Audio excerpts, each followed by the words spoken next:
Let go of my son. Now.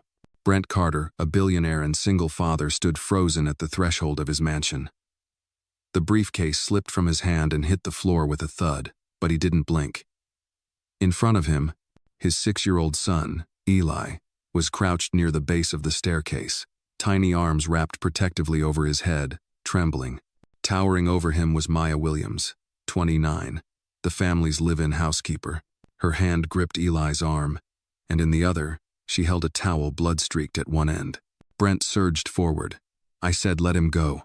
Startled, Maya released Eli immediately. The boy bolted toward Brent and clung to him, sobbing into his shirt.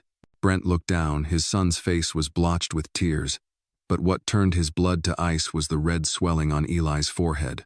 Brent turned to Maya, rage building fast. What the hell happened? Maya held up her hands. Mr. Carter, please. He slipped in the bathroom. I was trying to help him up. You call this help? Brent snapped, pointing at the towel. You think I'm stupid? No, sir. Then explain why my son looks like he's been thrown against a wall. I didn't hurt him, Maya said firmly, though her voice trembled. I would never hurt Eli. He panicked, he ran, slipped. I was trying to stop the bleeding. Brent didn't answer. He looked down at Eli, his voice gentler. Son, what happened? Tell Daddy. Eli hesitated. His eyes darted toward Maya, then back to his father. There was a long pause, and then he whispered, She hit me. Brent stiffened. She what? Eli clung tighter. She got mad. I dropped the vase. She hit me with the towel. No, Maya gasped. That's not true. Eli baby, why would you? Brent raised a hand to silence her. Not another word. But, get out of my sight, he snarled. If you so much as breathe near him again. Maya stepped back, stunned. I didn't do this. Oh. Brent ignored her. Eli, we're going to the hospital. St. Agnes Memorial's pediatric ward was quiet, antiseptic, and cold. Brent sat in the waiting area, Eli curled against him like a small bird seeking shelter.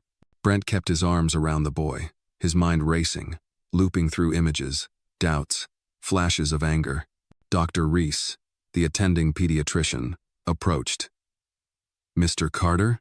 Brent stood, tense. Tell me what you found. She was calm, but her words dug deep. No signs of concussion, but the bruising on his arms and upper shoulder is not consistent with a single fall. Some marks are at least 48 hours old. Brent's brow furrowed. He's been with her the whole time. Dr. Reese gave a subtle nod. There's also a wrist abrasion, possibly from restraint. Brent clenched his jaw. Are you filing a report? We already have. CPS will be notified. He looked down at Eli, who stared off blankly. Brent gently squeezed his hand. You did good, buddy. Eli said nothing. Back home, the atmosphere was toxic with silence. Brent paced the kitchen while Maya stood near the entrance, arms at her sides. She looked younger than ever, vulnerable, but Brent wasn't moved. You hurt my son, he said. No, I didn't, she replied, steady despite the quiver in her voice. He's lying. Don't you, Dare? I'm not calling him a liar, she said quickly. I'm saying he's scared. Kids, they say things when they're afraid. Exactly, Brent snapped. He was afraid of you. Number. Maya's voice grew firmer. He was afraid of you. Brent froze. Ask yourself, she continued. Why would a child lie about something like this, unless he feared your reaction? He blinked. So now this is my fault? I didn't say that, she said, softer now. But I know Eli. He dropped your wife's vase. He panicked. He knew you'd be upset. He's been missing you, Brent. He didn't want you angry at him. Brent didn't respond. Did you even ask him about the vase? She said gently. Brent turned away. Upstairs, Eli was in bed, his eyes still open. Brent sat beside him. The boy looked nervous. Eli, Brent said quietly, I need you to tell me the truth now. Not what you think I want to hear, just the truth. The boy's lip quivered. I promise you, Brent said. I won't be mad, no matter what. There was a long pause. Then Eli whispered, I dropped the vase, and I was scared you'd yell at me. So, I said she hit me. Brent stared at his son, stunned. I'm sorry, Eli said. She didn't. She helped me. She said not to worry. Brent swallowed hard.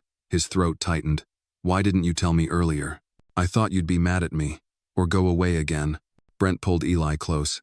I'm not going anywhere, and I'm not mad at you. I promise.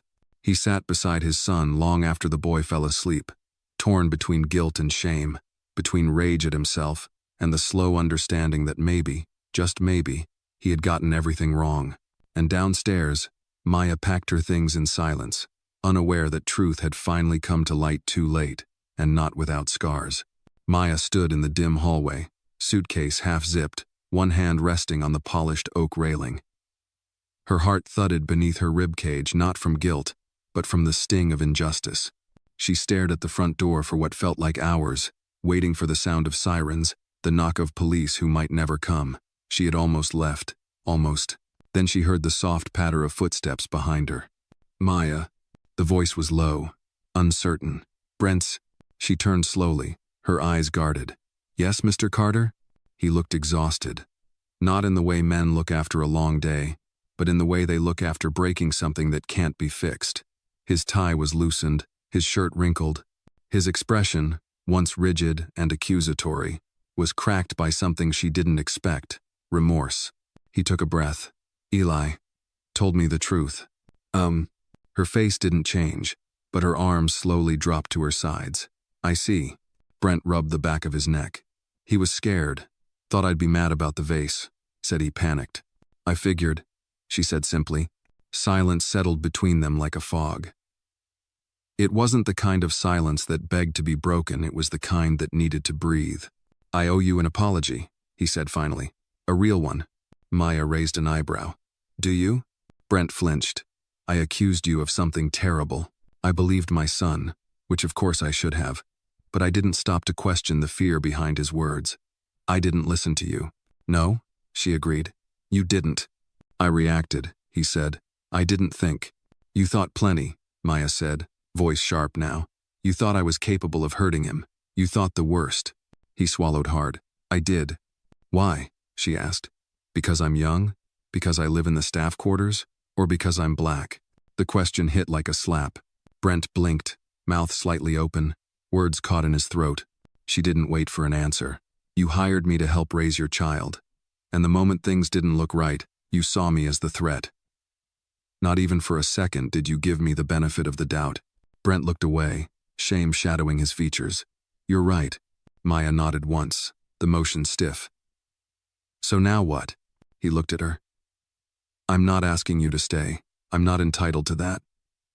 But I want you to know. I'm sorry. Maya exhaled through her nose. Her grip on the suitcase loosened. I loved that kid, she said quietly. Still do.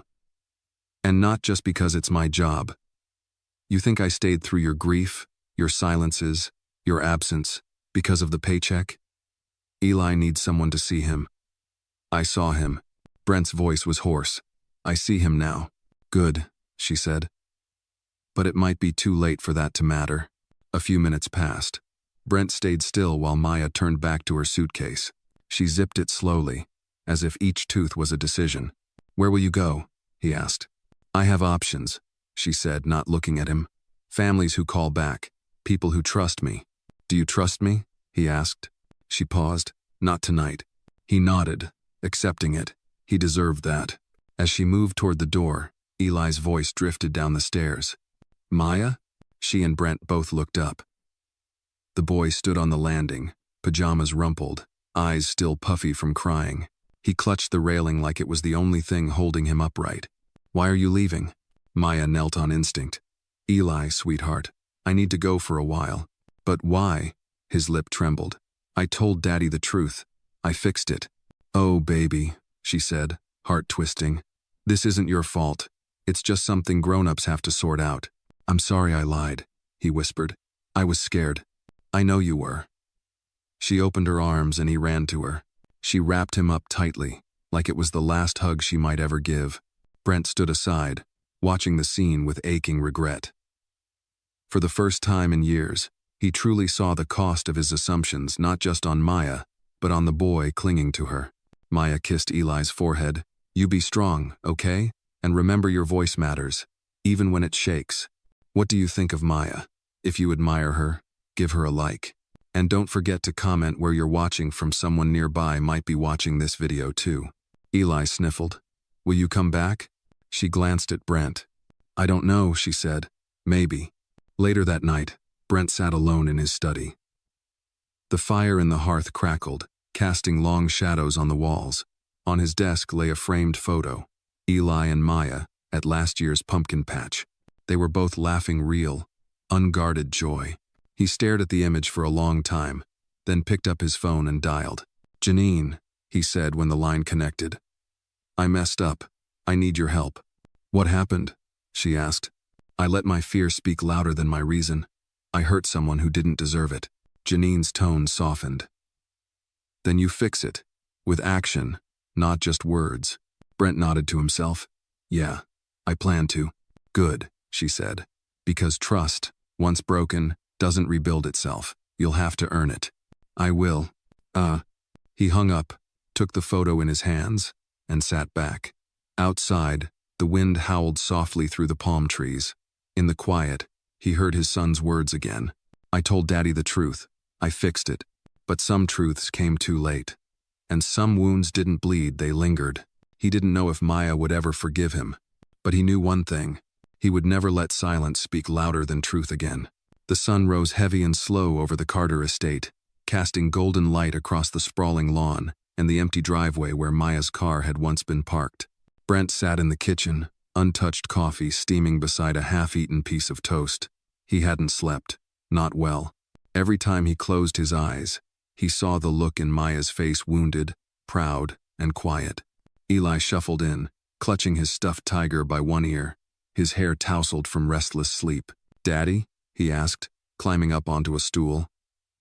Is Maya coming back today? Brent paused, the question hitting harder than expected. No, buddy, not today.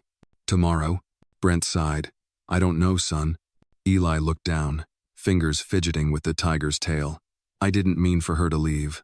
I just didn't want you mad at me. Brent leaned in, touched his son's hand. I know. You were scared, and I should have known better.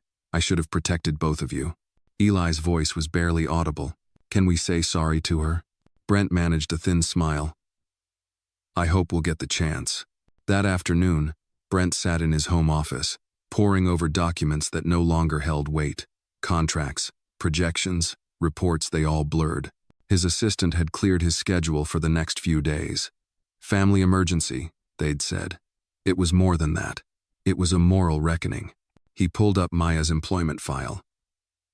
Her references had been glowing, letters full of praise, of gratitude, of the kind of trust that had once seemed absolute, and yet he had torn it apart the moment fear clouded his judgment.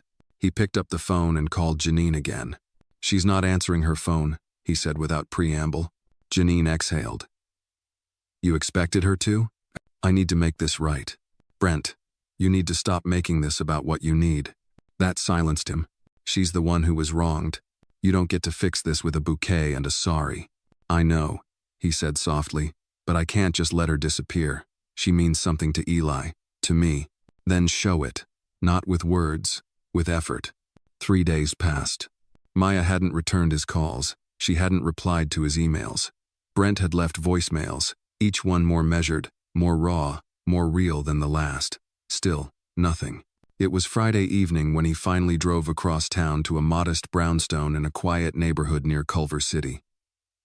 He wasn't sure she was there, but the address matched one of her old tax forms. He knocked. No answer. He waited. Then just as he turned to leave, the door creaked open.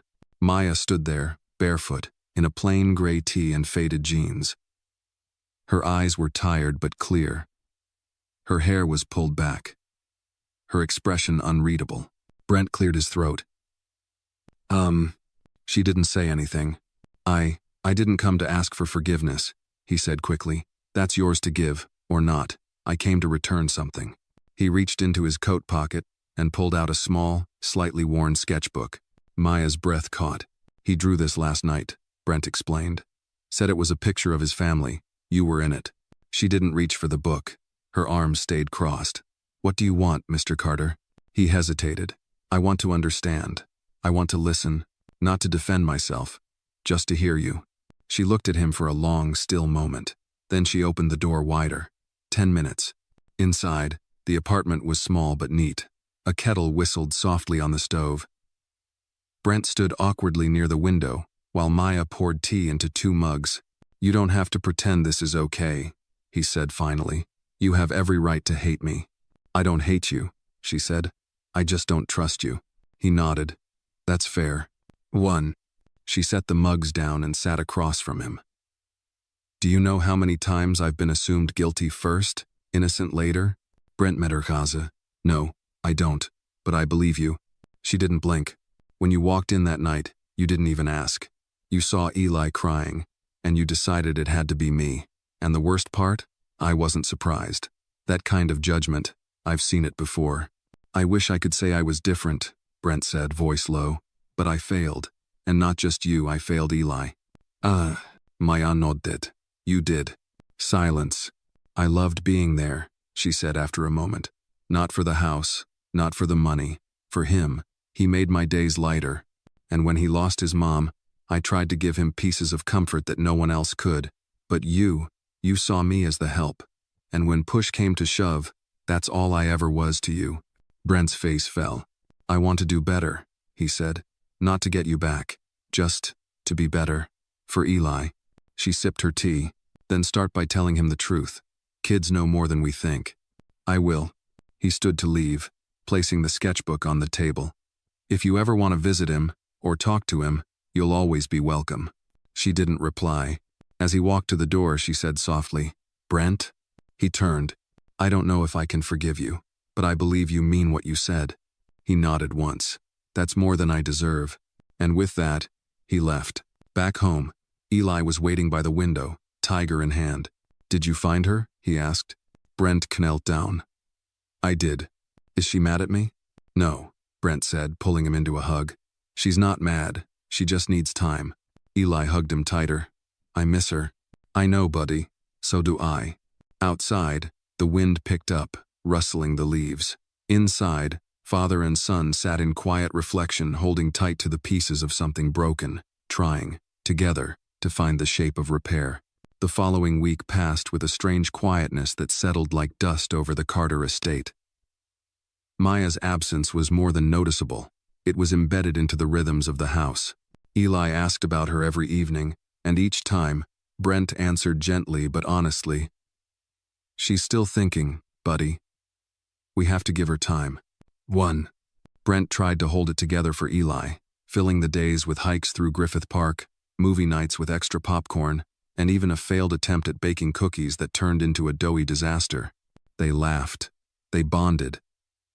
But when the house grew still, and bedtime stories gave way to silence, Brent could feel the guilt returning, settling in beside him like a shadow he couldn't shake. On a rainy Thursday morning, Brent sat in the living room, reading an old paperback he'd found in the den, something Maya had once been caught rereading during a quiet afternoon. He remembered teasing her gently, "You already know how it ends, don't you?" And she'd replied, "It's not about the ending. It's about what changes between the lines." The memory made his chest ache. Then came a knock at the front door. Brent stood slowly, unsure if it was instinct or hope that moved his feet. He opened it, and there she was. Maya. Her hoodie was damp from the rain, curls frizzed at the edges. In her hand, she held a small gift bag, its tissue paper slightly wilted from moisture. "Hey," she said softly. Brent blinked. "I know I said I needed time," she continued. "But I've been thinking a lot. About Eli, about you, about everything." He stepped aside quickly. "Come in, please." She hesitated only a moment before entering, brushing the water from her sleeves. Eli's footsteps came thundering down the stairs before Brent could call him. "Maya?" She barely had time to kneel before he flung his arms around her. She hugged him tightly, eyes closed, breathing in the little boy's scent of cotton and soap. "I missed you so much," Eli mumbled into her shoulder. "I missed you too, honey," she whispered. "Every day." Brent watched from a few feet away, his heart full and fractured all at once.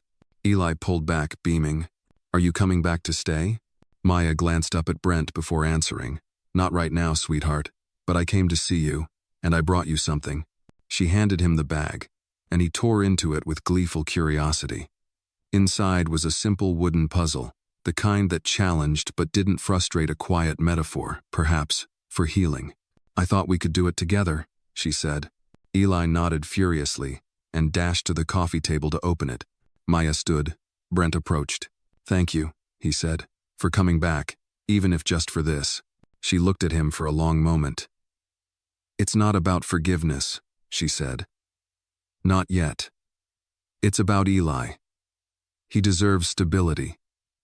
And honesty." Brent nodded. "You're right. And I want to be better for him and for anyone who walks through my door." They moved into the living room, where Maya sat beside Eli, helping him sort edge pieces from corners. Brent sat across from them, silent, watching. There was something sacred about the scene, something quiet and warm, not perfect, but real. At one point, Eli asked a question that caught both adults off guard. "Daddy," he said, not looking up from the puzzle, "did you ever get in trouble for something you didn't do?" Brent paused, then slowly said, "Yes, once, a long time ago." "What happened?" "I stayed quiet, let people think what they wanted, but it hurt, and I wished someone had believed me." Eli frowned. "Did someone say sorry?" Brent's gaze flicked to Maya, then back to his son. "Eventually. But it took a while. Sometimes grown-ups mess up. What matters is if they try to fix it." Maya looked at Brent, a little surprised. There was sincerity in his voice that hadn't been there before, and earned humility. They finished the puzzle in silence. The last piece clicked into place with Eli's triumphant, "Yes." As dusk settled, Maya stood. "I should go." Eli looked crestfallen. "Can't you stay for dinner?" Maya smiled gently. "Next time, okay?" She turned to Brent. "He's doing better." "He is. Because of you." "No," she said. "Because he's stronger than both of us." Brent walked her to the door. Before she stepped out, she turned back. "Brent, don't let him carry this. He's a child. Let him just be." Brent nodded slowly. "I will. And Maya, thank you for not shutting the door." She gave a small, tired smile. "I didn't do it for you." He nodded again. "I know." As she disappeared into the rain, Brent stood there a long while, letting the cool air brush against his face. Ailey appeared beside him, quiet. "Daddy, is she mad at us?" Brent looked down. "She's not mad. She's just hurt. And hurt takes time to heal." Eli leaned against him. "We'll fix it." Brent wrapped an arm around his son's shoulder. "Yes, we will," he whispered. "One piece at a time." It had been 2 weeks since Maya's visit. 2 weeks of soft progress and quiet conversations, of puzzle nights and slow, healing routines. Brent had started picking Eli up from school personally, no longer delegating it to staff. He was present at bedtime, present at breakfast. And, perhaps for the first time since his wife died, present in his own heart. But the emptiness still lingered in the corners of the home, not from grief now, but from the absence of someone who had, for a time, filled in the fractured parts of their lives. Brent didn't dare reach out again. He'd promised himself that if Maya wanted space, he would honor it. Yet every night, when he passed the door to her old room, he paused. Just a second. Just long enough to remember the sound of her laughter echoing faintly down the hallway. One Wednesday afternoon, Brent was in the garden with Eli, trying and failing to build a miniature birdhouse. Eli giggled as the tiny wooden walls collapsed again. "You're not very good at this," he said cheerfully. Brent laughed. "Thanks, buddy. I was hoping you'd say that after we finished. I think Maya would have finished it by now." Brent's smile dimmed. "Yeah, she probably would." Eli looked up at him, serious. "Can I call her?" Brent hesitated. "I don't want to make her feel like we're pressuring her." "She said I could talk to her anytime," Eli said matter-of-factly. "And I want to tell her something." Brent looked at his son's determined face and nodded. "Okay, go ahead." Eli ran inside and came back with Brent's phone. He tapped a few times and held it to his ear. Brent watched from across the patio, heart lodged somewhere near his throat. "Hi, Maya," Eli chirped when the line picked up. "Guess what, we're making a birdhouse and it's going really bad." A pause, then a giggle. "No, Daddy's trying really hard, but the walls keep falling. I think the hammer is too big." Brent smiled faintly as Eli continued. "I miss you, but I'm okay. Daddy's good now. We talk every day." He tilted the phone toward Brent. "She wants to talk to you." Brent took it, hand steady. "Hi." Maya's voice was soft. "Sounds like you're building more than birdhouses these days." "I'm trying," he said. "Still a lot of crooked nails." A pause. "I wanted to say thank you," Brent added. "Not just for taking his call, for giving him something to hold on to. Even now." "I didn't stop caring," Maya said. "I just had to care from a distance." Brent nodded slowly, though she couldn't see it. "I get that now." Another pause. "Listen," Maya said finally. "My cousin is opening a community center near downtown. After-school programs, youth mentorship, a reading lounge. They need volunteers. I signed up." "That's great," Brent said. "You'll be amazing. They need someone to help with Saturday story hours. And maybe teach kids how to build stuff." Brent smiled. "Birdhouses included?" She chuckled softly. "That might be where you come in." He blinked. "You want me to volunteer?" "I want Eli to see his father giving back," Maya said. "And I want to see if you meant what you said, about being better." Brent nodded, his voice firmer. "I'm in." Saturday arrived cloudy and cool. The community center was nestled between a library and a small grocery, painted in bright, welcoming colors. Children streamed in, laughter bouncing off the walls. Eli clutched Brent's hand tightly, eyes wide with curiosity. Maya met them just inside, clipboard in hand, wearing a soft green sweater that matched the calm in her gaze. She smiled at Eli, then looked at Brent not with distance, but with measured openness. "Glad you made it," she said. "Glad you invited us," Brent replied. The morning flew by. Brent helped cut cardboard for crafts, told a short story about a raccoon who wanted to fly, and spent a surprisingly intense hour fixing a wobbly bookshelf with a 6-year-old critic hovering behind him. But it was during lunch that something shifted. Brent and Maya sat on a bench out back, while the kids ate sandwiches and fruit nearby. "You're good with them," Maya said. "So are you," Brent replied. "Always have been." She looked at him, serious now. "It's not just about being good with kids. It's about knowing what they need even when they can't say it." Brent nodded slowly. "That's what I've been learning. Eli taught me more in the last month than I learned in years." Maya was quiet for a beat. "I think part of me was scared, not just of what happened, but of what it revealed. How fragile trust is, how easily it's cracked." "I broke it," Brent admitted. "No excuse for that." "No," she agreed. "But you've been showing up. That counts." Brent turned to her. "Can we start over? Not just for Eli, for us, as people." She looked at him for a long moment, then nodded. "Starting over doesn't mean forgetting, but it can mean moving forward." He offered a small smile. "I'll take that." They sat together in the soft afternoon light, not speaking, just breathing the same air. Around them, the chatter of children and the scent of peanut butter sandwiches filled the space between regrets and second chances. And in that quiet, Brent realized something profound. Healing wasn't about erasing what had been broken. It was about choosing to pick up each piece and keep building, even if it meant the birdhouse would never be perfect. It would still be theirs, together. A week after their first Saturday at the community center, Brent found himself waking up earlier than usual, not from obligation, but anticipation. The world outside was still dim, the California sky painted with the soft indigo of pre-dawn, but his thoughts were already humming. He glanced toward the hallway where Eli's door was cracked open. The little boy was sprawled diagonally across his bed, tangled in his comforter, snoring lightly with his stuffed tiger pinned beneath one arm. Brent smiled and padded quietly toward the kitchen, pouring himself a cup of coffee before stepping out onto the back patio. He stood there, barefoot, warm mug in hand, watching the sky change. It had become a small ritual in the last few weeks. A quiet check-in with the universe, or maybe just with himself. So much had shifted. So much still hadn't. His phone buzzed on the patio table. A text from Maya. "Don't forget, we're painting the reading room at 1-0. Eli said he's in charge of colors. I'm terrified." Brent grinned, typing back quickly.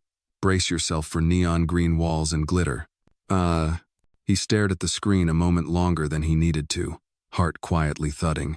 These conversations, they were easy, natural, like the early days, before everything went sideways. But there was still something between them that hadn't been touched yet, not fully. A conversation unsaid, a weight unacknowledged. He knew it was coming. and he knew it had to be him who started it. By 10 a.m., the community center was buzzing with energy. Ladders were leaned against empty walls, plastic drop cloths crinkled underfoot, and the air was thick with the smell of fresh paint and youthful enthusiasm. Eli had, indeed, chosen an aggressive neon green for one wall, but Maya had cleverly redirected him toward a softer mint for the others. The glitter, she'd explained with a raised brow, was non-negotiable. Brent rolled paint onto one of the taller walls, glancing over at Maya as she carefully edged the corners near the window. She wore a faded UCLA hoodie and jeans, splattered with colors from past projects. Her hair was tied back in a scarf, and there was a streak of blue across her cheek she hadn't noticed. "Missed a spot," Brent said, nodding toward her face. She dabbed at the wrong cheek. He pointed again, and she chuckled. "You're enjoying this?" "A little," he admitted. They shared a quiet smile. After lunch, pizza on paper plates and juice boxes stolen from the kids' stash, Eli fell asleep on a beanbag in the corner.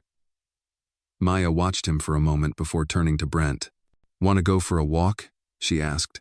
He nodded, following her out the back door onto the narrow path behind the center. It curved through a small park, the kind with benches and rusted swings, the kind that held echoes of simpler times. They walked in silence at first, leaves crunching beneath their feet. Then Brent spoke. "There's something I haven't said yet," he began. Maya glanced at him but didn't interrupt. "I keep thinking about that night. Not just what happened, but how fast I lost your trust, and how fast I betrayed the care you'd given my son." He took a breath. "I want to say I'm sorry again, but I know it's not enough. Not unless I tell you why it happened. The real why." Maya's expression shifted slightly. "Go on." Brent's eyes stayed on the path. "When I saw Eli hurt that night, my brain didn't even process the details. It just snapped. I thought of my wife, of how helpless I felt when I lost her. I think part of me has been living in a constant state of, what if? What if I miss something? What if I fail him again?" His voice cracked, just barely. "And then there he was, bruised, crying, and you standing there. I didn't see you, not the real you. I saw a threat. I saw danger, because I was terrified. And in that fear, I lost sight of everything I knew about you, everything you'd proven over and over." Maya stopped walking. He stopped too. She looked at him, quiet for a long beat. "You know the hardest part?" she said. "It wasn't that you believed him over me. It was that you didn't even pause. You didn't ask. You didn't look me in the eye and give me the chance to explain." "I know," Brent whispered. "That's what I can't forgive myself for." I'm not asking you to punish yourself," she said gently. "But I need you to understand something. This wasn't just about one moment. It was about what that moment revealed. The way people like me are seen when something goes wrong. Assumed guilty, expected to prove innocence, instead of the other way around." Brent's shoulders slumped. "I see it now," he said, "and I hate that I didn't before." Maya looked at him, really looked at him. Then, slowly, she nodded. "I believe you mean that." I do." She resumed walking, and he followed. "I'm still not sure where we go from here," she said after a while. "But I'm not closing the door either. Trust. It's like paint. You layer it, let it dry, then maybe add another coat." He chuckled softly. "So, we're a work in progress?" "Always," she said. As they returned to the center, Brent glanced up at the sky. The clouds had parted, revealing soft blue. Inside, Eli was awake, holding a paintbrush and pointing at the one wall still blank. "Can we do a rainbow?" he asked. Maya smiled. "Why not?" Brent stepped up beside them, grabbing a brush. "Let's make it bright." Together, they dipped into colors, into mess, into something imperfect but shared. And as the first streaks of red curved onto the wall, Brent knew healing was happening. Not quickly, not neatly, but truthfully, stroke by stroke, word by word. Trust rebuilt like color over white, layered with care. What remained unsaid had been spoken, and what came next they would paint it together. It was a Tuesday evening when Brent finally made the decision. He'd stood at the kitchen island for nearly 20 minutes, phone in hand, thumb hovering over Maya's number. A roast was in the oven, his first solo attempt at something more ambitious than mac and cheese. The table had been set carefully, with Eli's favorite mismatched napkins and a little vase of daisies Brent had picked up from the market that morning. He'd been overthinking the invitation for days. It wasn't about food. It was about something deeper. It was about extending not just a seat at the table, but a seat in their lives again. He exhaled and hit call. "Maya?" "Hey," she answered, a little out of breath. "Sorry, just got off a mentoring session. What's up?" He hesitated only a moment. "Would you and your appetite consider joining Eli and me for dinner tonight? It's not fancy. Might be a culinary disaster, but it's from scratch." There was a pause on the line. Yeah, okay. What time?" 6:30. "Do I need to bring anything?" Brent smiled. "Just yourself." By 6:27, Brent had triple-checked the roast, fluffed the couch cushions, and smoothed his shirt more times than he cared to admit. Eli had drawn a "Welcome Back Maya" sign with crayons and taped it crookedly to the front door. At 6:34, the doorbell rang. Eli sprinted to the door, yanking it open. "Maya." She stepped in, cheeks slightly pink from the crisp evening air, wearing a simple burgundy sweater and jeans. Her curls were loose, her smile shy. "Wow," she said, taking in the scene. "Did I walk into the wrong house?" Brent laughed. "Don't get used to it. This level of coordination only happens under pressure." They settled into the kitchen where the table was already set. Brent carved the roast carefully, while Eli filled glasses with lemonade, spilling a bit but beaming with pride. Dinner was not terrible. The roast was a little dry, and Brent had forgotten to warm the bread, but the laughter came easily. They shared stories from the community center, traded memories of Eli's toddler days, and even joked about the glitter fiasco that had left the reading room sparkling for a week. After the plates had been cleared and Eli had disappeared upstairs to work on a Lego spaceship, Maya and Brent lingered at the table. She sipped her tea and looked around the kitchen. "You know, when I first started here, this house felt like a museum. Cold, quiet, you barely spoke." Brent nodded, rubbing his thumb along the edge of his mug. "I wasn't living, I was functioning. And now? I'm trying," he said. "Not just for Eli, for me." Maya looked at him, thoughtful. "You're doing more than trying." He met her eyes. "I still have a lot to learn, about everything, including you." She tilted her head. "What do you mean?" Brent hesitated, then said, "I knew your resume. I knew your background. But I never really asked you about your story. Who you are outside these walls." She smiled gently. "Most people don't." "Well, I want to," he said. Maya looked down, brushing a stray curl behind her ear. "All right, what do you want to know?" "Everything." She laughed. "Start smaller." He leaned forward. "What made you want to work with kids?" Her smile softened. "My grandma. She was a teacher for 35 years.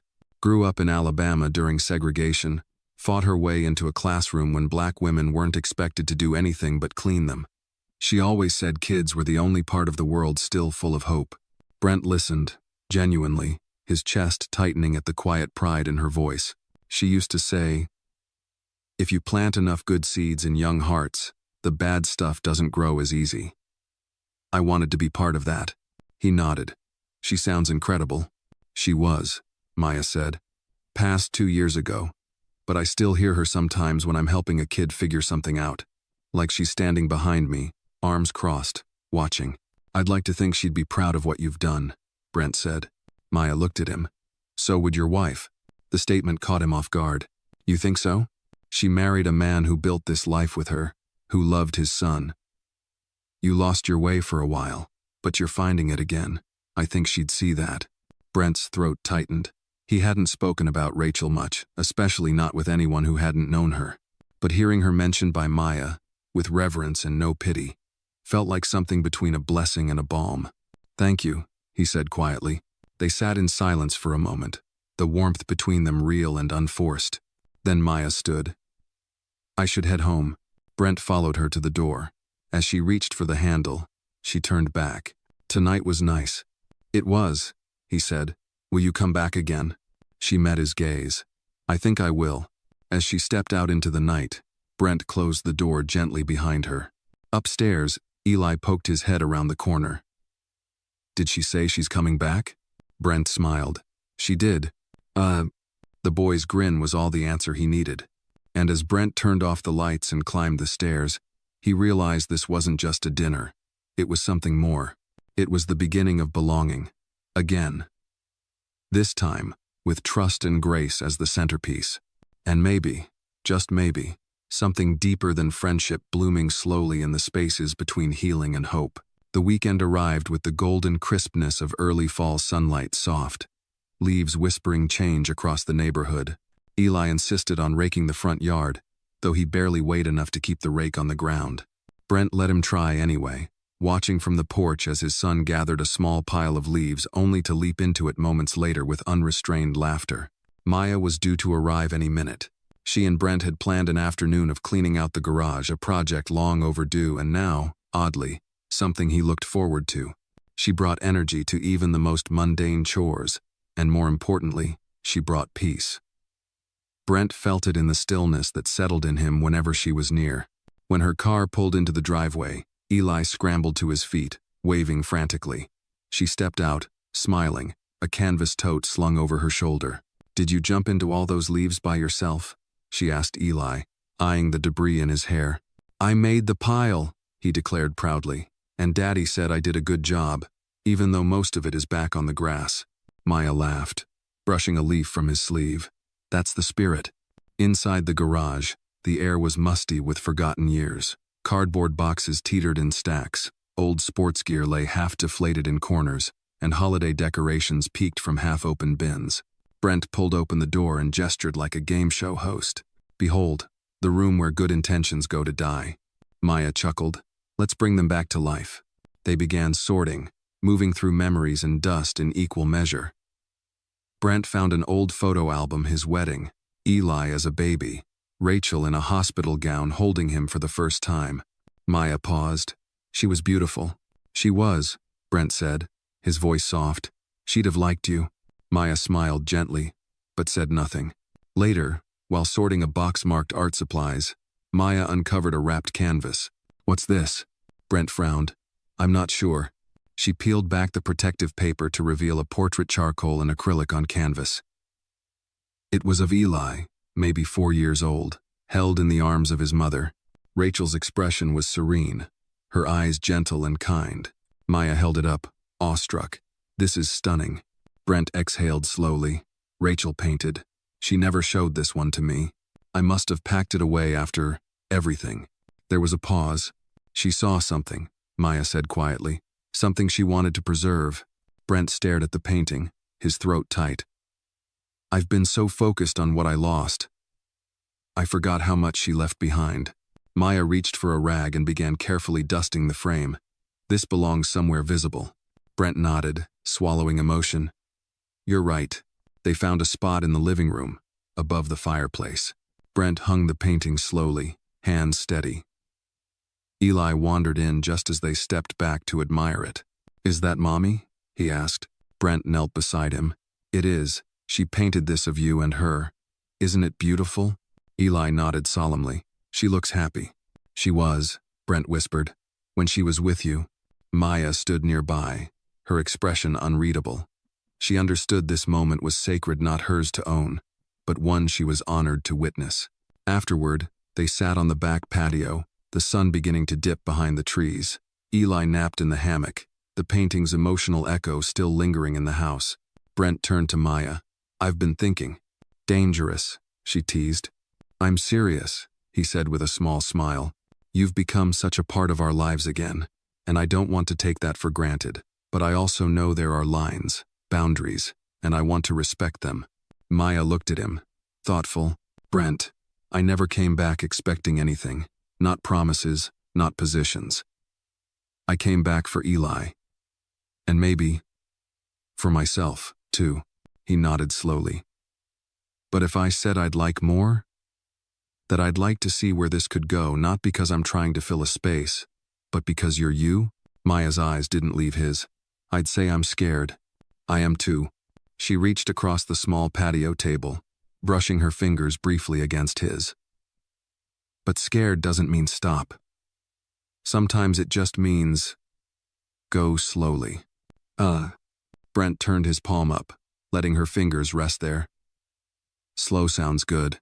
They sat like that, hands touching lightly, neither rushing the silence. It was enough to be heard, enough to be seen. As dusk fell and the world turned softer, Brent felt something settle inside him, not closure, but continuation. Rachel would always be with them, in paintings and memories and the curve of Eli's smile. But Maya was here now, in breath and heartbeat and presence. And maybe, just maybe, there was room for all of it, grief and growth, past and future woven into the same thread of a story still being written. Together, it started with a phone call, an unexpected one on a quiet Thursday afternoon. Brent was in his home office, sorting through some old investment files, when his cell phone buzzed. The number was unfamiliar, but local. He answered without thinking. "Brent Carter?" "Yes, speaking. This is Angela Romero from Glendale Elementary. I'm Eli's teacher." Brent sat up straighter, heart nudging his ribs. "Is everything all right?" A pause, then a gentle sigh. "Eli's fine. He's not in trouble, but something happened during lunch today. He got into a disagreement with another student. There were some words exchanged. I think it's something you should hear directly from him." Brent's gut tightened. "I'll be there in 20 minutes. When he arrived at the school, Maya was already in the front office, looking surprised to see him. "I got a call too," she said. "I was nearby at the library." They walked the hallway side by side, silent, their footsteps muffled against the linoleum. Brent could feel tension rising with each step. Whatever had happened, it wasn't nothing. They entered a small counseling room. Eli sat in a plastic chair at the far end, his backpack at his feet, face pale and closed off. Angela stood nearby, holding a folder. "Thanks for coming," she said, giving Maya and Brent each a nod. Eli got into a heated argument with another student during lunch. It started over something small, a pencil, but escalated quickly. Brent frowned. "Escalated how?" Angela hesitated. The other student, Jason, made a comment. Something about Maya. He called her the Maid lady. Suggested Eli was lucky not to be raised by someone like her. Brent's jaw clenched. Maya stayed very still. "And Eli," Angela continued, "pushed Jason. Not hard, but it got physical, enough to draw attention." Brent knelt in front of Eli.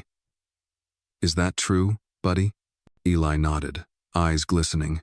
"He said she didn't belong with us, that she was just a maid and I was dumb for loving her like family." Brent closed his eyes for a moment. Anger pulsed under his skin, not at Eli, but at the ugliness that had made its way into his child's world. "You're not in trouble," Brent said softly, "but we'll talk about this at home, okay?" Eli nodded again. Angela handed over a notice. "He's not suspended. Just a note for the record. But I wanted you both to be aware. These things, they matter."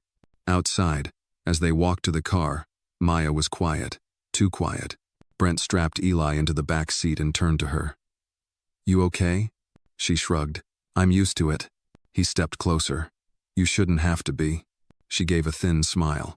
"It's not about me. It's about him. That's what scares me. The fact that Eli, sweet, gentle Eli, is already having to choose sides." Brent exhaled. He didn't choose sides. He defended what matters to him. "But should he have to?" Maya's voice cracked. "Should a child have to defend who he loves just because the world sees color and class before character?" Brent didn't have an answer. Later, back at home, Eli curled up on the couch, exhausted. Brent sat next to him, gently stroking his hair. "You did the right thing, standing up for Maya," he said. "I didn't want to hurt him," Eli whispered. "But I got so mad. I love her, Daddy, like family." "I know," Brent said. "And so does she." Eli looked up. "Is she mad at me?" Brent smiled softly. "Not even a little. She's proud of you." That night, Brent called Maya. She didn't answer, but texted later. "I just needed time to think. I'm okay." Tomorrow, the next morning, she came by early. Brent had made coffee and muffins, unsure what mood she'd be in. She accepted the coffee, but didn't sit right away. "I keep thinking about what Jason said," she began. "And not because I haven't heard it before, but because of how easily Eli was hurt by it. That kind of cruelty, it doesn't just bruise, it teaches." and I don't want him learning the wrong lessons. Brent nodded. So what do? We talk to him. We show him. We fill his world with enough truth, enough love, that lies like that don't stick. She finally sat, shoulders dropping slightly. I keep wondering, she said, if being in your life is going to make things harder for him. Brent looked her dead in the eyes. Maya, being in his life makes him stronger. Her lips parted, but no words came. He reached for her hand. We're not just trying to build back what we had. We're building something new. And yeah, it's going to get messy sometimes. But I'm not walking away from this. From you. From Eli's right to love whoever he wants without shame. She looked down at their joined hands, then up at him. You're different than when we met. I'm finally becoming who I should have been all along. She smiled just slightly. Then let's raise him to be better than both of us. That weekend, Maya and Brent brought Eli to the Griffith Park Observatory, a place Rachel had once loved. Brent hadn't returned since her death, but now it felt right. They wandered through the exhibits, explored the planetarium, and watched the sun dip behind the city from the balcony. As twilight fell, Brent looked at Maya standing beside Eli, pointing at Venus through a telescope. He stepped a little closer. We're doing okay, aren't we? He asked. Maya turned to him, eyes soft. Yeah, she said. We are. And in that moment, with stars beginning to bloom above the city, Brent knew that love, real love, wasn't just about what was said. It was about what endured, through pain, through change, through every echo of doubt. And it was in those quiet, unwavering bonds drawn at the edges of anger, in the heart of resilience that a family, unexpected and true, was taking root. The envelope appeared on a Tuesday, tucked in the mailbox between a coupon booklet and a real estate flyer. Brent didn't notice it at first. It wasn't until after dinner, when he was cleaning the counter and saw the bundle of unopened mail, that he picked it up. His name was written in a familiar script, delicate, deliberate. Rachel. He froze, the room still around him. The return address wasn't hers, it was from her sister, Elise, who lived up north. But the writing was unmistakable. Brent slowly opened the envelope, careful not to tear it.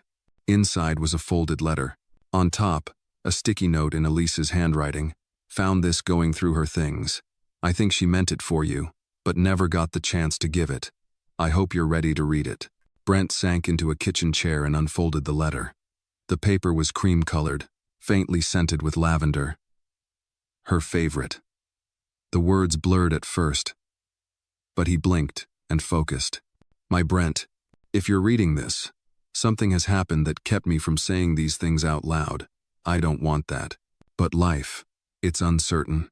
So, I'm writing it down, just in case. You've always been strong, even when you didn't think so. You carry the weight of the world and never complain.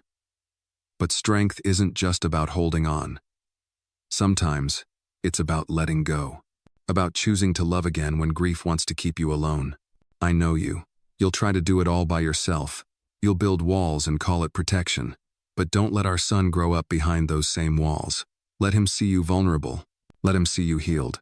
And one day, if someone comes into your life who sees the light still in you, don't push her away. Let her in. Let her love you. Let her love our son. You deserve joy again. And he deserves a father who remembers how to laugh. I give you both my blessing, not for a replacement, but for continuation. For something new, born out of all that we were. Love always. Rachel. The letter shook in Brent's hands. A deep ache welled in his chest, followed by something unexpected. Relief. Permission. Closure. It wasn't just a goodbye, it was a gift. A release. He heard a soft knock. Maya stood in the doorway, jacket in hand, hesitant. I was nearby. Thought I'd return Eli's sketchbook. He left it in my car after the observatory.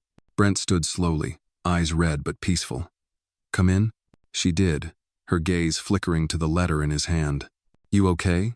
She asked. He nodded. It's from Rachel. A letter she never got to give me. Maya stepped closer. Do you want to talk about it? He met her eyes. Yeah, I do. They sat on the couch. Brent read the letter aloud. His voice cracked in places, but Maya stayed silent, her presence steady. When he finished, they sat in stillness, the weight of it settling like gentle snow. She knew, Brent said finally. Even back then, she knew I'd need permission to move on. Maya reached for his hand. Sometimes, the people who love us most see what we're afraid to admit. I kept thinking I was dishonoring her memory by letting anyone in, he said. But maybe not loving again. That's the real dishonor. Maya didn't speak. She didn't have to. After a while, Brent stood and walked to the mantel. He took down the small framed photo of Rachel and placed the letter behind it. Then he turned to Maya. I want you to know something, he said. You're not stepping into her shadow. You're walking beside it with your own light. Maya's eyes shimmered. And you're not the same man you were then. You're more now, because of what you lost, because of what you're choosing. That night, she stayed for dinner, not out of obligation, not out of politeness, but because something had shifted, something sacred had been named and released. Eli joined them at the table, chatting about school, proudly showing off his latest Lego construction. The three of them laughed easily, the atmosphere lighter, warmer, as if the house had exhaled. After Eli went to bed, Maya lingered. They stood near the door, the night cool behind the screen. Brent looked at her. You've become more than I expected, more than I knew I needed. Maya stepped closer. I'm not perfect. Neither am I, he said. But together, we're getting it right. She smiled, then leaned in and kissed his cheek. See you tomorrow. As she walked away, Brent didn't watch the door close. He looked instead at the photo of Rachel. He whispered, Thank you. Outside, the wind stirred the trees. And inside, love remained not replacing, not erasing but growing, branching toward something new. The past had spoken. The present had listened. And the future, finally, felt wide open. Saturday began with the promise of calm sunlight creeping gently through the blinds, the smell of cinnamon rolls warming in the oven, and Eli humming as he colored at the kitchen table. Brent leaned against the doorway, coffee in hand, content. Maya was due to arrive in an hour. They were planning to take Eli to a neighborhood block party. Something Brent hadn't attended in years. Too many strangers. Too many conversations. But now, with Maya, he saw it differently. Community as something that could heal, not just intrude. As Brent sipped his coffee, his phone buzzed on the counter. He glanced at it. A message from an unknown number. You think you can replace Rachel so easily? People don't forget who you really are, Carter. Brent stared at the screen. The words were like cold water. The air seemed to shift. Another message followed. Parading a maid like she's your new wife? Classy. Bet your son's confused as hell. His fingers clenched around the phone. The number was blocked. No name, just venom. Daddy? Eli's voice pulled him back. Are you okay? Brent turned, forcing calm into his face. Yeah, bud. Just a weird message. Nothing important. But it didn't feel like nothing. It felt like a ghost reaching through the walls he thought he'd built strong enough. Maya arrived not long after, cheerful and bright in a soft denim jacket and hoop earrings. She carried a tray of cookies she and her neighbor had baked. Brent didn't mention the messages right away. He didn't want to dampen the morning. At the block party, Eli darted between booths, his laughter echoing down the street. Brent and Maya walked side by side, waving at neighbors, stopping to chat with familiar faces. For the first time in a long while, Brent felt like he belonged. But it didn't last. Near the lemonade stand, a woman in her 60s, elegantly dressed, stepped into their path. Brent recognized her immediately. Linda Holloway, one of Rachel's former colleagues from her charity board. Brent, she said coolly, didn't expect to see you here. Linda, Brent said, keeping his voice neutral. It's been a while. Her eyes flicked to Maya. And this must be the help? Maya stiffened. Brent stepped forward immediately, voice steady but firm. This is Maya Williams. She's part of our family. Linda's brows arched. Is that what we're calling it now? Brent didn't flinch. You're not going to talk to her that way. Not to her, not to me, not ever. People nearby began to take notice. Maya placed a calming hand on his arm. Brent, she whispered. Let's just go. But Brent wasn't done. For the record, he said, loud enough for those around to hear, Maya's more grace and strength than half the people I've known, including you. Linda's face flushed. She turned on her heel and walked away. Brent turned to Maya. breath tight. I'm sorry, I should have. You did fine, she said softly. You defended what matters. They left the party early. Back at home, the mood was quieter. Eli was unaware, still basking in the joy of cotton candy and sidewalk chalk. But Brent and Maya sat on the back steps in silence for a while, the air heavier now. I got a message this morning, Brent finally said. Anonymous, hateful, about us. Maya nodded slowly. It was bound to come. That doesn't make it okay. No, she said, but it makes it real. This us, it's going to push buttons. For people stuck in their own fear. He looked at her, eyes filled with something raw. I didn't think we'd have to fight so hard just to be allowed to exist. We're not fighting to exist, she said. We're fighting to be seen clearly, without filter, without bias. Brent exhaled. Are you sure this is still what you want? The whispers, the looks, the weight? Maya turned to face him fully. Brent, I've carried the weight of judgment my whole life. The only thing that's changed is now I'm not carrying it alone. His throat tightened. I just don't want you hurt. She leaned her head against his shoulder. I'm already healing. Inside, Eli's laughter floated through the window. We're going to have to teach him, Maya said. Not just how to be kind, but how to be strong when kindness isn't returned. Brent nodded, and we'll teach him together. That night, as Brent tucked Eli into bed, the boy looked up at him and asked, why was that lady mean to Maya? Brent hesitated, choosing his words with care. Sometimes, people say mean things because they're afraid of things they don't understand. Or because they think their way is the only right way. Eli blinked, confused. But Maya's nice. She gives good hugs. She does, Brent smiled. And sometimes, being good doesn't protect you from bad words, but it does help you rise above them. Eli nodded slowly. Can I make her a card tomorrow? Like, a superhero card? That's a great idea, Brent said, kissing his forehead. Later, alone in the quiet of the living room, Brent reread Rachel's letter. This time, he understood its deepest message: to love bravely, even when the world didn't approve, to let go of fear, and step into truth. And with Maya beside him, Brent was beginning to learn that courage wasn't always loud.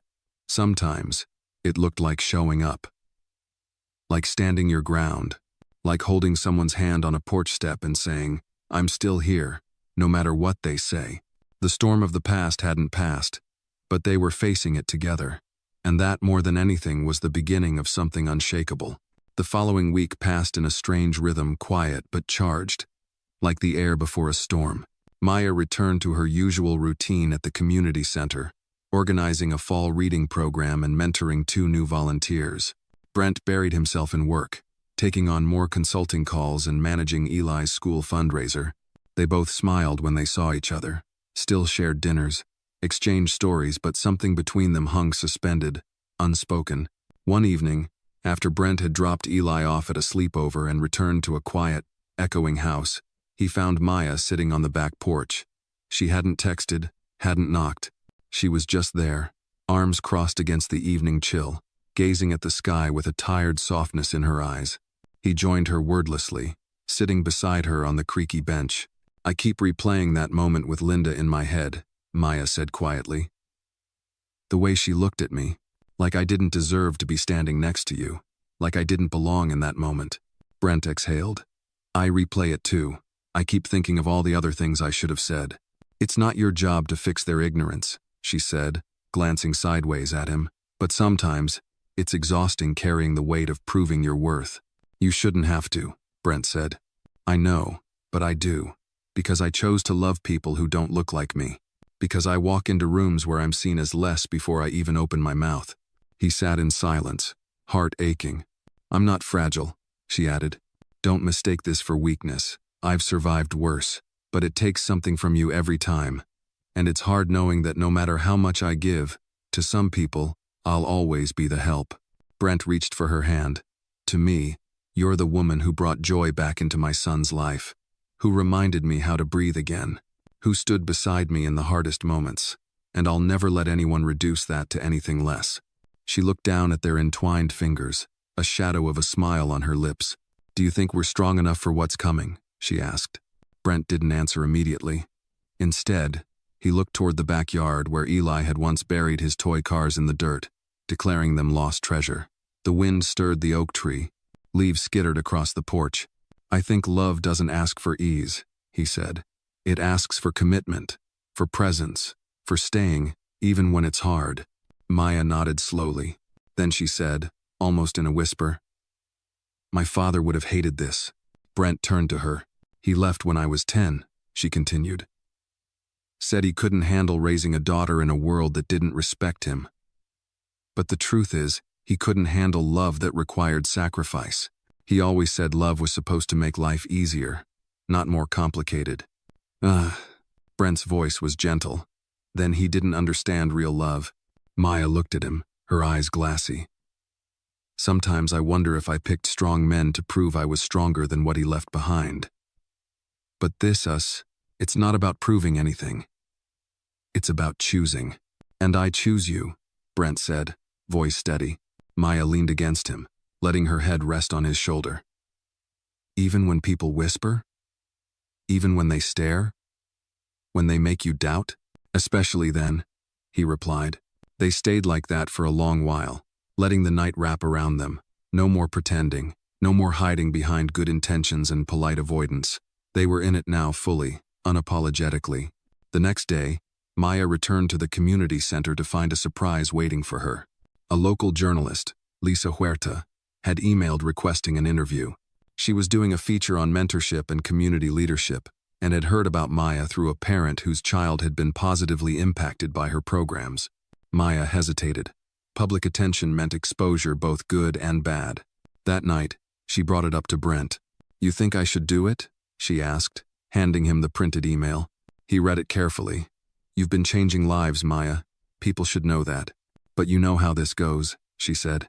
"If I speak publicly, the trolls will follow. They'll dig. They'll twist. You can handle them," Brent said, "and I'll be right beside you when you do." She studied him, reading not just his words but the resolve behind them. "Then I'll do it," she said. "But I'm doing it my way, on my terms." Brent smiled.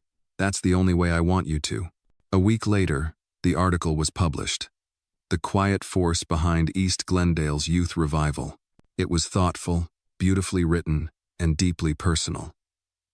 Maya spoke about her grandmother, about education, about lifting young people who'd been forgotten. She didn't mention Brent or Eli, not out of shame, but because the story wasn't about that. It was about purpose. Still, the responses came quickly. Most were positive praise, admiration, stories from strangers who felt seen in her words. But, as expected, the other kind followed. Brent sat beside her one evening scrolling through comments, his jaw tight. "This one calls you a charity case turned babysitter," he muttered. Maya didn't even flinch. "That's mild. Wait until they start comparing me to a gold digger." He turned to her. "I hate that you expect this. I hate that I have to," she said. "But here's what matters. There are 2 new volunteers at the center this week. Both said they came because of the article. That's 2 more hearts open. That's 2 more seeds planted." He took her hand and kissed it. "You amaze me." She looked into his eyes. "Don't forget, Brent, the people throwing stones are loud, but they're not the foundation. We are." That night, for the first time, Brent framed the article and hung it on the wall beside the fireplace, just below Rachel's painting. 2 women, 2 legacies, both rooted in love, both shaping the future. And as Brent stood back, arms around Maya, he knew this wasn't just healing. It was transformation. And it was only the beginning. It was a gray Wednesday afternoon when the unexpected knock came. Brent was in the kitchen, preparing a pot of chili for dinner, humming softly as the aroma of onions and spices filled the air. Eli was doing homework in the living room, legs swinging off the couch. While Maya hadn't arrived yet, she was giving a talk at the community center. The knock came again. Steady, measured. Brent wiped his hands and opened the door. On the porch stood a tall man, sharply dressed in a navy coat and polished shoes. His posture was firm, eyes shadowed beneath a neatly trimmed brow. He looked familiar, though Brent couldn't place him right away. "Mr. Carter?" the man asked, voice deep and composed. "Yes? My name is Harrison Bishop. I'm Maya's father." Brent's breath caught. He stared, stunned, and instinctively stepped outside, closing the door softly behind him. "I didn't know," Brent started. unsure what to say. "She doesn't know I'm here," Harrison said, looking out toward the street. "We haven't spoken in years. But I read the article, saw her picture. And I thought, maybe it's time." Brent studied the man. He was older than he expected, perhaps in his late 60s, but carried himself with an intensity that hadn't dulled with age. The resemblance was faint, mostly in the set of the jaw, the quiet defiance in his eyes. "Why now?" Brent asked. Harrison's lips pressed together. "Because I walked away once, and I've regretted it every day since. I thought I was protecting her, from the world, from me, but I see now I was just protecting myself from what I didn't understand." Brent folded his arms, feeling a mix of protectiveness and curiosity. "She's strong. She doesn't need saving." "I know that," Harrison said. "She always was. But a daughter deserves her father to show up, even if it's late." Brent hesitated. "She's speaking at the Glendale Women's Shelter tonight. You could go, quietly, listen." Harrison nodded. "That's all I want." That evening, Maya stood at the podium in a modest room filled with women from all walks of life, young mothers, survivors, retired teachers, students. She wore a burgundy blouse and gold earrings that caught the light every time she turned her head. Brent sat in the back, Eli beside him, holding a coloring book. And in the farthest corner, dressed in the same navy coat, sat Harrison Bishop, rigid, watchful, silent. Maya spoke of legacy, of building bridges where others had burned them. She spoke of her grandmother, who cleaned houses but taught her to read by flashlight, of mentors who believed in her, and of the quiet fire she had to stoke within herself to keep going. "I was told more than once that my place was in the background," she said, "but I've learned that the background is where roots grow deepest. It's where strength forms. And sometimes, the most powerful people are the ones who choose to lift others instead of lifting themselves." Brent glanced at Harrison during the applause. The man was staring at her, his jaw tight, but his eyes were wet. After the talk, Maya made her way through the crowd, accepting hugs and handshakes.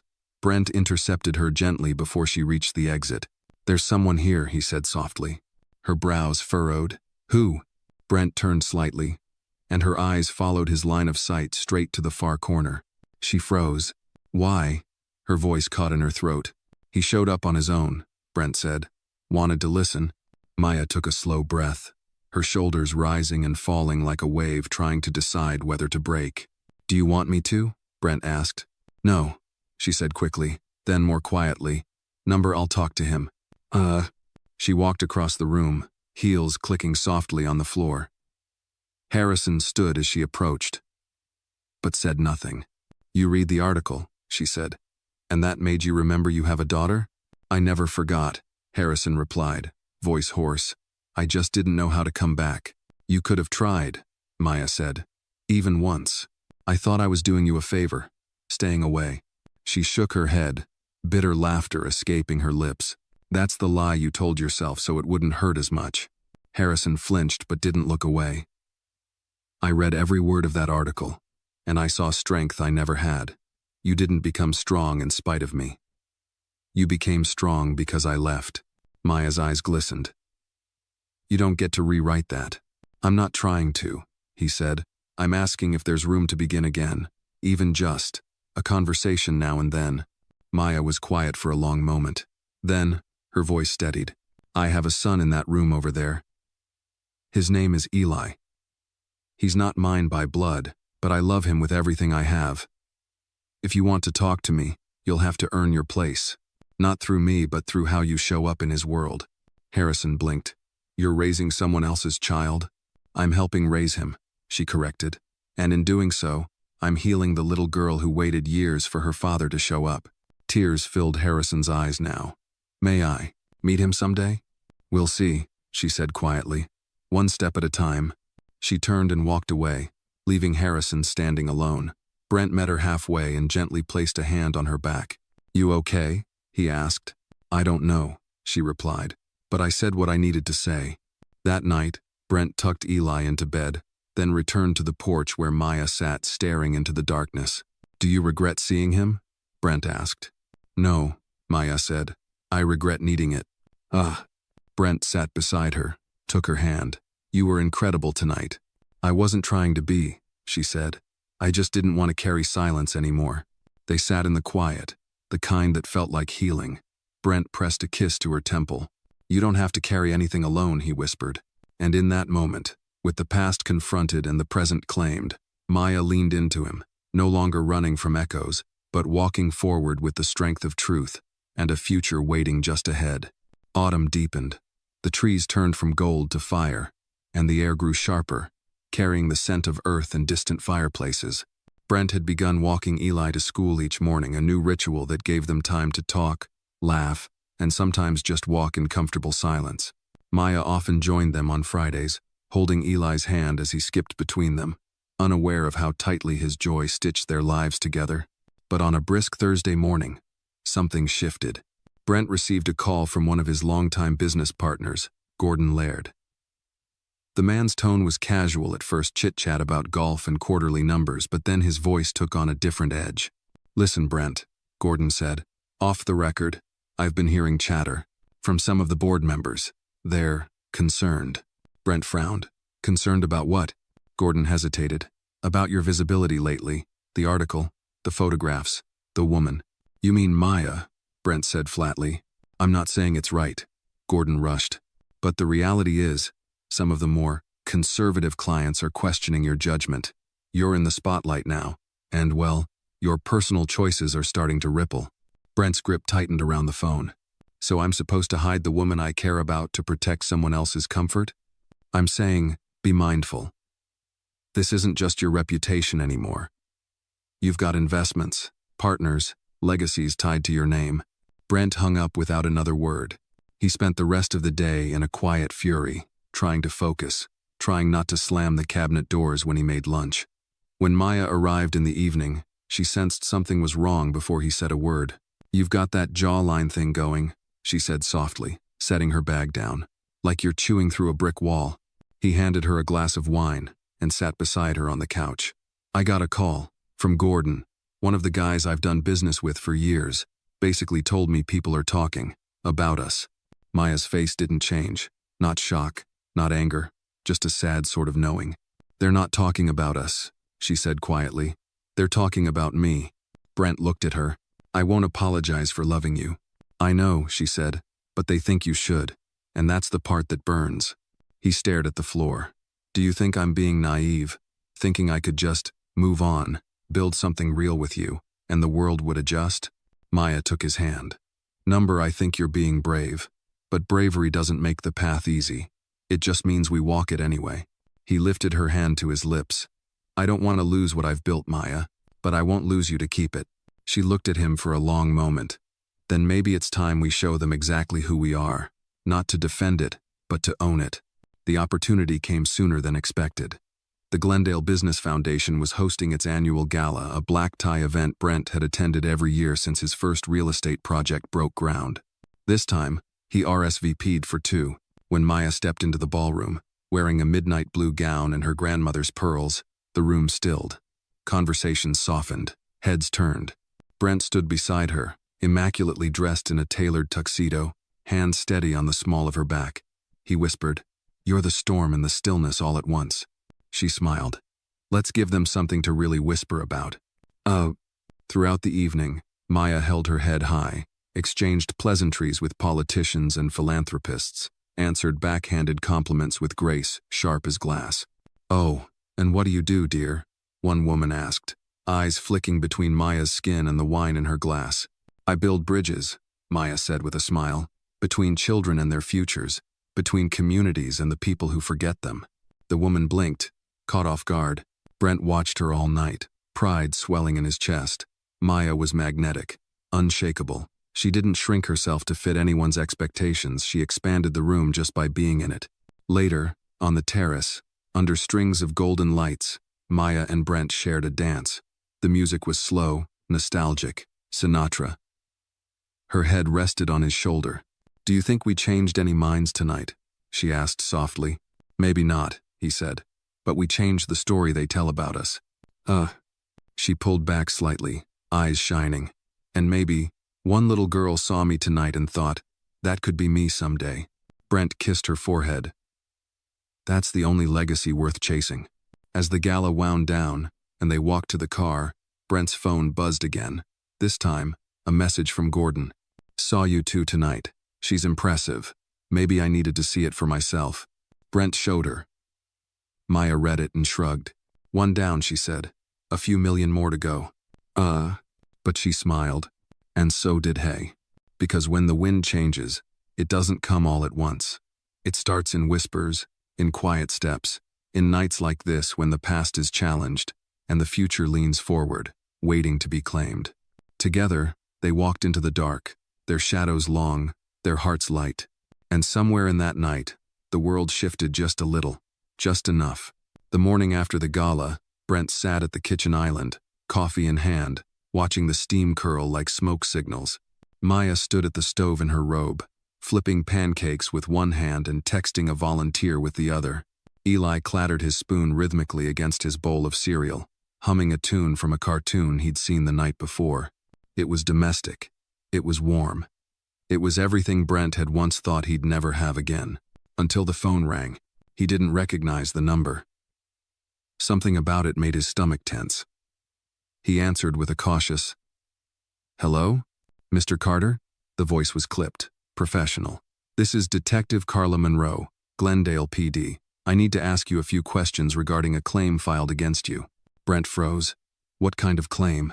"It concerns a formal complaint about the well-being of your son, Eli Carter. We've received an anonymous tip suggesting possible neglect or inappropriate behavior occurring at your residence." Maya turned at the sound of his sharp intake of breath. "Is this a joke?" Brent asked, voice low.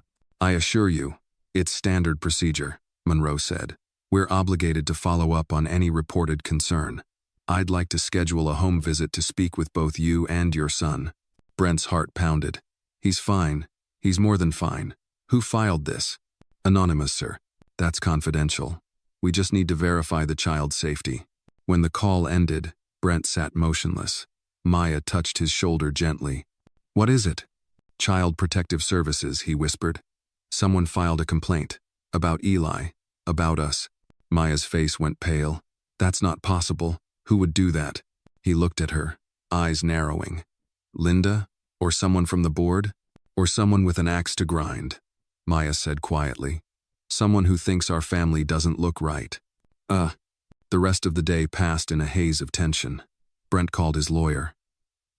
Maya contacted the director of the community center. Eli, blissfully unaware, spent the afternoon painting rocket ships in the backyard. When the visit came, Detective Monroe arrived precisely at 4. She was calm, professional, her badge clipped neatly to her belt. She spoke kindly to Eli, asked him to show her his favorite toys, gently inquired about his school, his bedtime, the foods he liked best. Maya observed everything with a practiced calm, answering when asked, standing back when not. When Monroe turned to Brent and said, "I see no signs of concern. Eli is clearly loved and well cared for," the relief was so sudden and fierce it made his knees weak. But the question remained, who would do this? That night, after Eli had gone to bed, Brent poured 2 glasses of scotch and handed one to Maya. They sat in the living room, lights dimmed. "This is retaliation," Brent said. "For the article, for the gala." Maya sipped slowly. "For being visible, for refusing to apologize. I want to fight back," he said. "I want to find out who did it and expose them." She looked at him over the rim of her glass. "And then what? Humiliate them? Give them more reason to twist the narrative? I want to protect you. And Eli." "I know," she said gently. "But we do that best by staying calm, by holding our heads high. Let them come at us in the dark, we'll stand in the light." Brent leaned back, exhaling. "You're stronger than me sometimes." "I've had more practice," she said with a sad smile. There was a knock at the door. Brent stood cautiously. When he opened it, a small envelope lay on the doorstep. No one in sight. He picked it up, brought it inside, and opened it.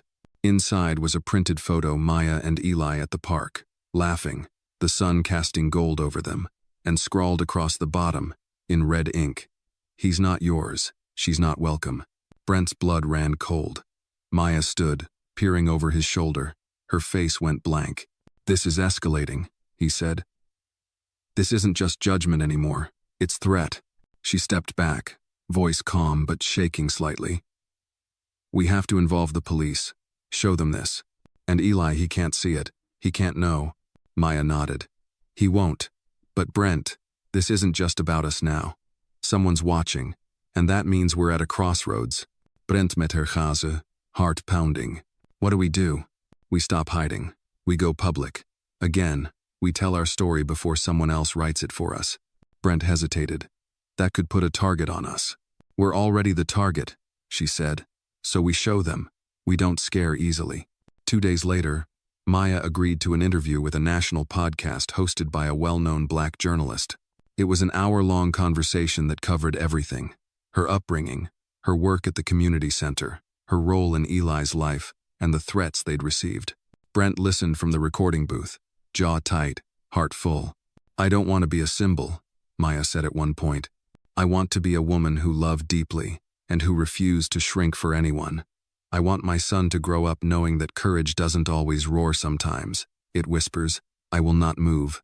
When the episode aired, the response was overwhelming. Support poured in from across the country, mothers, teachers, retired veterans, pastors, people who saw themselves in Maya's voice.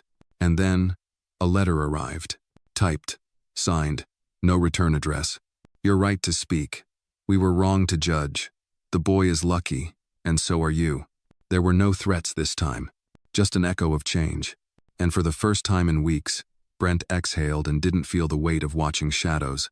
Maya stood beside him, arms crossed, eyes fixed on the skyline beyond their porch. You feel that? She asked. What? The wind, she said. It's not just shifting anymore. It's lifting. He nodded. Maybe it's carrying us toward something better. And in the silence that followed, there was peace. Not because the world had stopped judging, but because they had stopped letting it define them. A week passed. Then two. The podcast had stirred something, a collective reckoning. Maya's inbox overflowed with messages. Teachers asking for her curriculum template, community leaders requesting to speak at her center, even a television network expressing interest in adapting her story into a documentary. But not all responses were uplifting. One afternoon, while Maya was speaking at a youth panel in downtown Glendale, Brent received a letter delivered directly to his law office. It was typed, clean, precise, threatening litigation. The sender? Linda Hartman's legal representation. She was suing for defamation, claiming Maya's public appearances had damaged her personal reputation and professional credibility. Brent read the letter 3 times before his vision cleared enough to pick up the phone. Linda's suing you? Maya asked when he told her that evening, her tone more stunned than angry. Technically, she's suing me, Brent replied, claiming that your comments on the podcast painted her in a false and damaging light. I didn't even say her name. She's arguing that people knew who you were referring to. Maya leaned against the counter, rubbing her temple. So she tries to sabotage our family, files false reports, and now she's playing victim? Brent sighed. She's not just trying to win, she's trying to silence you. Maya shook her head slowly. Then we make sure she fails. Brent called a legal firm in LA, known for defending civil rights cases. They agreed to represent Maya pro bono, recognizing the broader implications. Maya wasn't just a woman defending herself, she had become a voice in a conversation far larger than herself. That weekend, Brent and Maya sat down with a reporter from the Los Angeles Tribune. It wasn't just an interview, it was a reclamation. We've had enough of being grateful for breadcrumbs of acceptance, Maya said. This family wasn't built in fear, and it won't live in it. Brent added, our story might not be comfortable for some people, but it's real, and we refuse to let anyone, no matter how powerful, decide it's less valid because it doesn't look like theirs. The article went viral within 24 hours. Suddenly, Maya wasn't just a woman who helped kids after school. She was being hailed as a leader, a symbol of endurance, a disruptor of polite silence. And with that visibility came new alliances. A coalition of mothers, Black, white, Latina, Asian, formed a community task force inspired by Maya's work. They met every Wednesday in a borrowed church basement, discussing ways to challenge systemic bias in education, family courts, and housing. They called themselves the Porchlight Project, a nod to Maya's philosophy. Always leave the light on for the next soul finding their way home. Even Brent, who had always preferred to work quietly behind the scenes, began speaking more openly. At Eli's school fundraiser, He gave a brief but powerful speech. Families come in all shapes and shades, he told a crowd of parents. What defines us is not our blood, but our bond. And our bond has been tested but not broken. Afterward, an older man approached him, a retired firefighter, white, with eyes like frost. I wasn't sure about all this at first, he said, but I watched how your boy looks at her. That kind of trust that's earned. You've got a good one there. Brent nodded, unable to speak past the lump in his throat. But just as things began to settle, the lawsuit gained traction. A court date was set. As the day approached, Maya remained calm on the surface.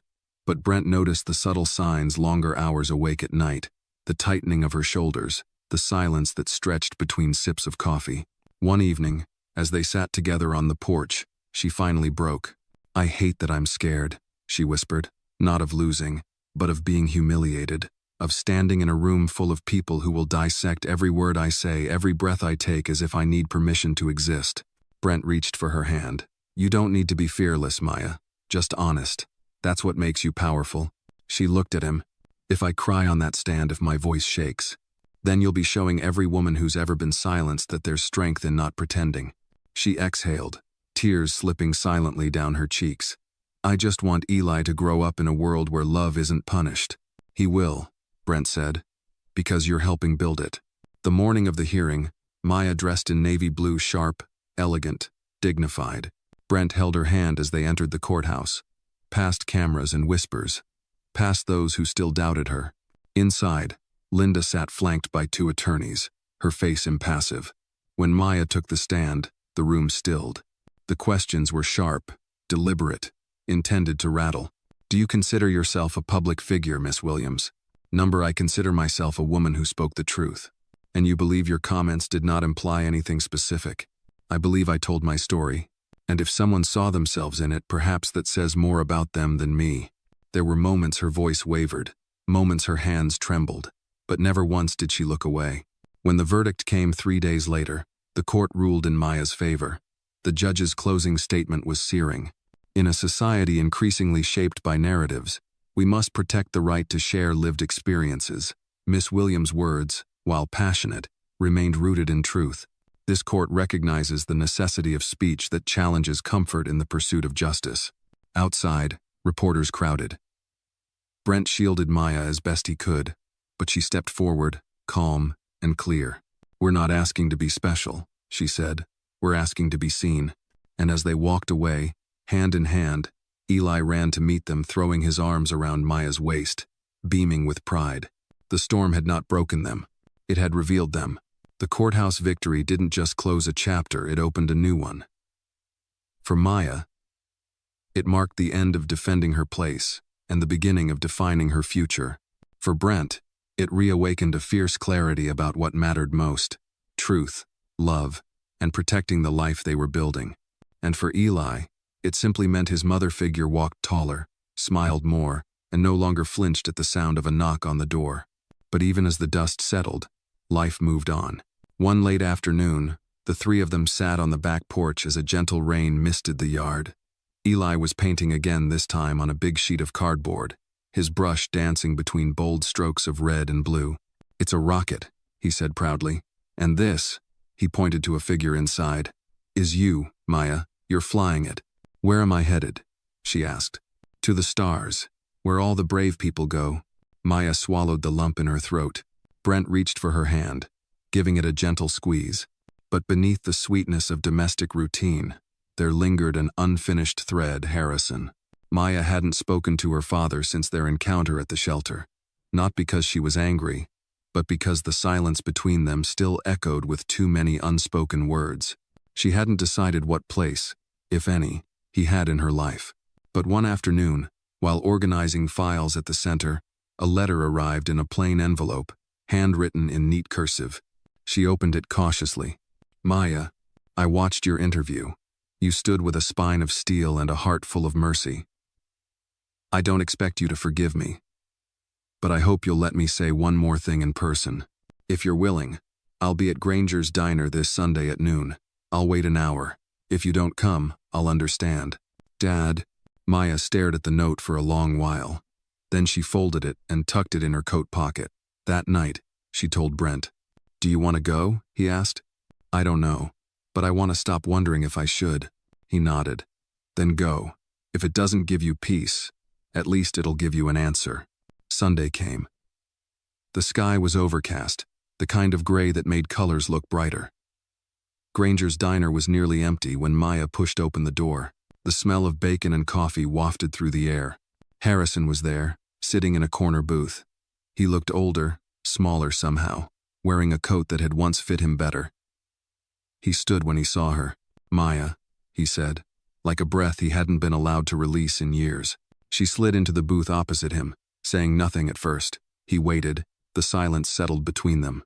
"I wasn't sure you'd come," he said. "Neither was I." A waitress came, poured them coffee, left them alone again. Harrison took a slow sip. "I've replayed the past like a broken record, trying to figure out when I became the man who disappeared from his daughter's life." Maya folded her hands on the table. "And did you figure it out?" "Not entirely, but I know shame played a big role. And fear. You left Mom to raise me alone. You missed every recital, every fever, every heartbreak." "I know." "Oh, and still, I looked for your face at every school play, every birthday. For a long time, I believed I'd done something to make you stay away." His face crumpled, just slightly. "I can't undo that pain. I can't take credit for the woman you became either. But I can tell you that I've never admired anyone more." She blinked hard. "You don't get to admire from a distance forever." "I'm not asking for forever," he said. "Just a beginning, a small one. If Eli would allow it, I'd like to meet him someday. No pressure, just to see the world you've built." Maya studied him, looking past the lines of regret into the man trying to step into a space he'd once abandoned. "I don't know if I'll ever call you Dad again," she said honestly. "But I'm willing to see who you are now." He nodded, tears glinting in his eyes. "That's more than I deserve." They sat in silence after that, but it was no longer heavy. It was the kind of silence that lets new things grow. Later that week, back home, Maya received another envelope, this time from the mayor's office. She opened it slowly.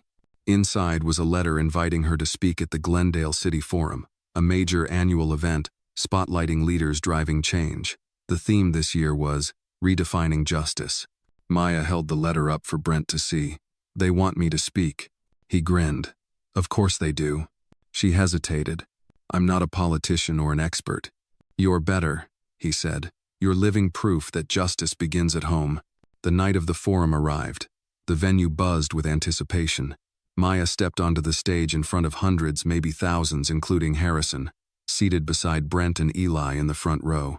She began with a story, not about statistics or policy, but about a little girl waiting for a father and a boy learning to trust again, about bridges that take years to build and moments that tear them down. "My name is Maya Williams," she said. "I am not perfect. I am not a symbol. I am a daughter, a mother by choice, a woman who chose not to shrink. And if justice has taught me anything, it's that it often arrives not with applause, but in quiet choices to show up, even when it's hard." The room stood in thunderous applause. Later that night, as the family drove home beneath the glow of city lights, Eli asked from the back seat, "Did you feel nervous, Maya?" "Terrified," she admitted. "But you didn't look scared," he said. "That's because I wasn't alone." Brent reached for her hand across the console. She squeezed it tight. The past had not broken them. The noise had not silenced them. And as they approached the final bend of this long, winding journey, Maya knew one thing for certain. Justice wasn't a destination. It was a way of walking. And she had found her stride. The scent of autumn clung to the morning air as Brent pushed open the front door, letting in a gust of crisp wind and golden leaves. Maya stood in the kitchen, humming softly as she packed Eli's lunch, her movements practiced, calm. There was a rhythm now to their days, a sense of groundedness that hadn't existed a year ago. Eli darted down the hallway, backpack bouncing, hair still messy from sleep. "Did you remember my comic book?" he asked. Maya zipped the front pouch of his bag. "Got it right here, Captain." Brent tousled Eli's hair. "Big day at school?" Eli beamed. "We're doing presentations about our heroes." I picked Maya. Maya froze, a spoon hovering midair. "You did?" Eli nodded proudly. "Everyone else picked superheroes.